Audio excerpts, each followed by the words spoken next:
សូមស្វាគមន៍ចំពោះការមកកាន់មេរៀនថ្មីបន្តទៀតសម្រាប់មេរៀននេះយើងសិក្សាតជាមួយនឹងការ add dimension មានន័យថាគឺជាការកំណត់ទៅលើប្រវែងឬក៏ទំហំរបស់ sketch ដែលយើងចង់បានអញ្ចឹងខ្ញុំចូលទៅបង្កើត sketch មួយខ្ញុំคลิกទៅលើ sketch ហើយខ្ញុំ click ទៅលើចតុកោណកែងហើយខ្ញុំ click មួយដើម្បីកំណត់ទៅលើចំណុចកណ្ដាលរបស់វា move mouse របស់យើងចេញក្រៅអញ្ចឹងយើងអាចកំណត់ dimension ក្នុងករណីដែលយើងកំពុងតែគូសឬក៏បង្កើតចតុកោណកែងហ្នឹងយើងមើលបណ្ដោយរបស់វាវាដាក់104សង់ទីម៉ែត្រឧបមាថាខ្ញុំចង់ធ្វើការផ្លាស់ប្ដូរវាខ្ញុំចង់ដាក់វាតែ100អញ្ចឹងខ្ញុំវាយលេខ100ចូលហើយចុច enter ដើម្បីធ្វើការផ្លាស់ប្ដូរទៅទទឹងរបស់វាហើយខ្ញុំចង់បានទទឹងរបស់វា70អញ្ចឹងខ្ញុំវាយលេខ70ចូលហើយចុច enter នៅលើ keyboard ដើម្បីធ្វើការ confirm វាអញ្ចឹងមានន័យថាម៉េចមានន័យថាចតុកោណកែងនេះគឺមានបណ្ដោយ100សង់ទីម៉ែត្រហើយទទឹងគឺ70សង់ទីម៉ែត្រយើងអាចធ្វើការផ្លាស់ប្ដូរវាយើងអាច click កន្លែង label ហ្នឹងយើងអាចទាញវាចេញក្រៅឬក៏ចូលក្នុងតាមចិត្តរបស់យើងហើយយើងអាចធ្វើការបញ្ចូលបើសិនបើកាន់តែយើងចង់ធ្វើការ update ប្រវែងវាទៀតយើង click វាមកហើយយើងបញ្ចូលតម្លៃលេខថ្មីឧទាហរណ៍យើងចង់បានកម្ពស់របស់វា50អញ្ចឹងយើងបញ្ចូលលេខ50មកហើយយើងចុចសញ្ញាគ្រីសនេះដើម្បីធ្វើការ confirm វាអញ្ចឹងគឺវា update ទៅនេះអញ្ចឹងមានន័យថាកម្ពស់របស់វាគឺ50សង់ទីម៉ែត្ររីឯបណ្ដោយរបស់វាគឺ100សង់ទីម៉ែត្រយើងចង់ធ្វើការ update ទៀតយើង click វាមកហើយយើងធ្វើការ update ហើយខ្ញុំចង់បាន80អញ្ចឹងខ្ញុំវាយលេខ80ចូលហើយយើងចុចសញ្ញាគ្រីសដើម្បីធ្វើការ confirm វាអូខេឥឡូវខ្ញុំចូលទៅបង្កើត sketch មួយទៀតខ្ញុំ click ទៅលើ line ខ្ញុំធ្វើបង្កើតវាដូចជាត្រីកោណចុះអូខេបន្តមកទៀតខ្ញុំចុច close អញ្ចឹងឧបមាថាខ្ញុំចង់ធ្វើការកំណត់ទៅលើប្រវែងនេះអញ្ចឹងយើងគ្រាន់តែយក cursor click ទៅលើជ្រុងនៃត្រីកោណហ្នឹង click លើវាមកវាចេញសញ្ញាប្រវែងឲ្យយើងនេះ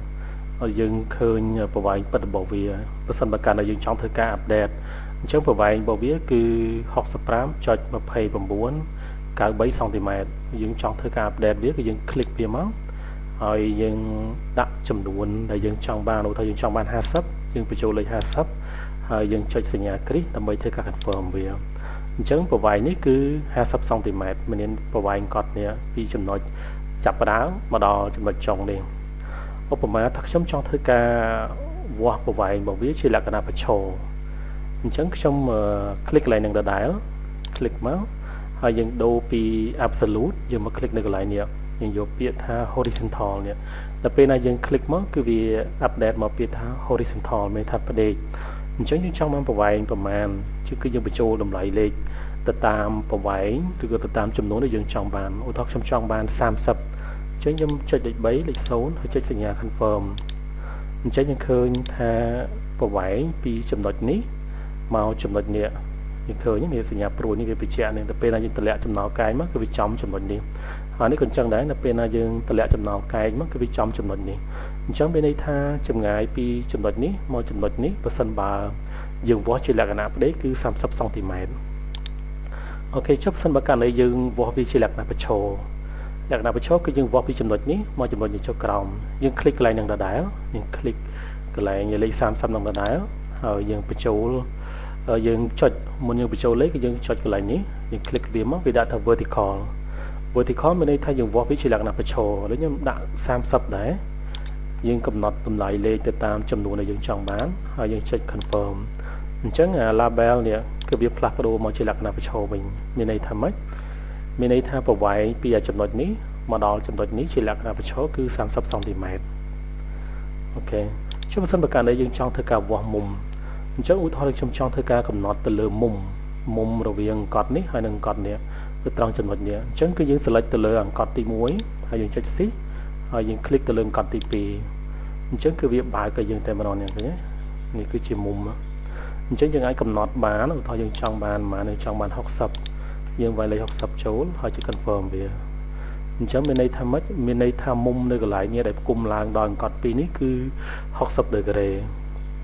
ឡូវខ្ញុំបង្កើត sketch មួយទៀតចូលទៅរង្វង់ click ទៅលើរង្វង់អូខេយើង move cursor ចេញក្រៅអញ្ចឹងនេះយើងអាចធ្វើការកំណត់ dimension ដែលជា អង្គត់ផ្ចិតនេះអង្គត់ផ្ចិតរបស់ចតុកោណក៏សំទោវាគឺជាអង្គត់ផ្ចិតរបស់រង្វង់ពេលណាយើងនិយាយពីថាអង្គត់ផ្ចិតមានន័យថាកម្មពីរនេះប្រវែងរវាងកម្មពីរអញ្ចឹងពីចំណុចនេះមកធ្នូនេះគេហៅថាកម្មប៉ុន្តែបើចម្ងាយពីធ្នូ